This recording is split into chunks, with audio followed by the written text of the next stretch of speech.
Our topic today, our short message is I've titled Carrots or Fritos.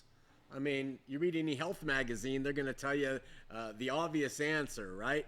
Well, if you've known me for any amount of time, you know that I uphold the ability, the personal ability to choose really, really high on the way God wants us to be. I'm convinced that the freedom of choice that he gives everybody is the highest on his list of his desires for human beings. Freedom of choice. Because that's the culminating result of people loving, is that they are free. And love is the culminating result of faith. So you have faith on him, you begin to act in love, and the result is freedom. Freedom. And I think it's really, really important to God that the creatures or creations made in his image are free. When I was in the Calvary Chapel School of Ministry, there was a fellow there who spent an exorbitant amount of time policing the student body. And he would talk and send articles and emails and texts to people that he thought were failing in their choice over carrots and Fritos.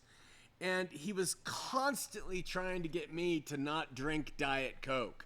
And he put articles about aspartame and the cancer it causes and all of this stuff constantly at me to reconsider my ways. And he didn't know that this approach that he was taking was nothing more than Mormon Light, L-I-T-E. It was just another expression of a religion that was based on what goes in the mouth, you know? And so the subject of Fritos or carrots became kind of the theme that I would couch all of these behaviors in. I don't appreciate them in the faith. I don't think that they're part of the good news. And I think that everybody is allowed to eat and do and live as they choose and are responsible to God for that. And I don't think there's anything intrinsically evil about what goes into the mouth. It's what comes out of the mouth. And I believe that because that's what Jesus said. Nevertheless, in the faith, we have people who are like the Mormons, who are overly concerned with what we eat and what we dress in and what we entertain ourselves with. Religion almost always wants to focus on what is forbidden and then on things that are acceptable. Forbidden Fritos, acceptable carrots, right?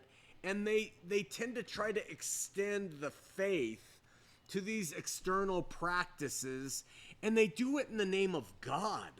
And they're tying earthly behaviors and preferences to categories that they say are relative to Jesus, and they're not.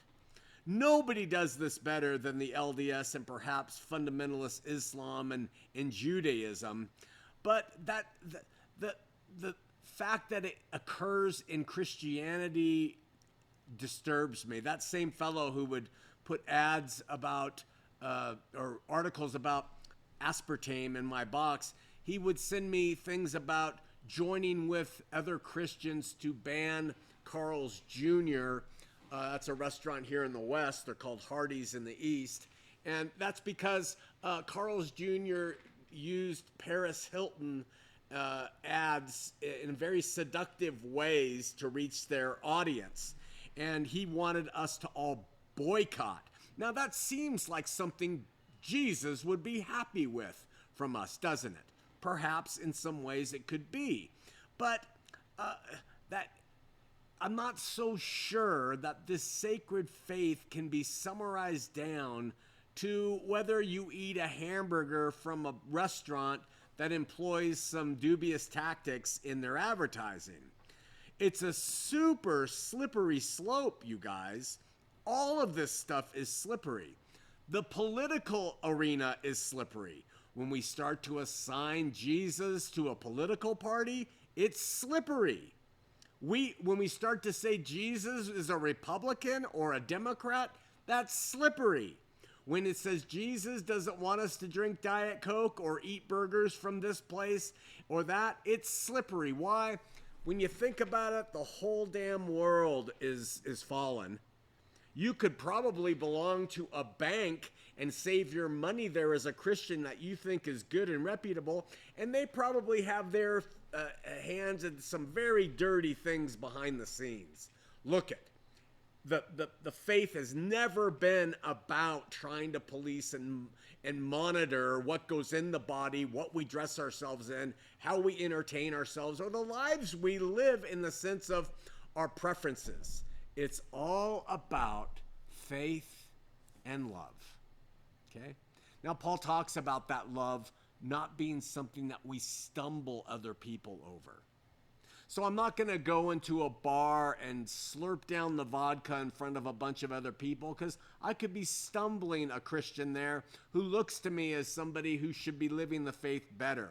I might encourage them to drink and they return to alcoholism. We're careful, right? But when it comes to just living our lives, if you're politically driven to the left or the right, if you like Fritos or you like carrots, it's okay. Look to him spiritually and don't let the religious fervor and zeal of others bring you down. You have a great week. We love you.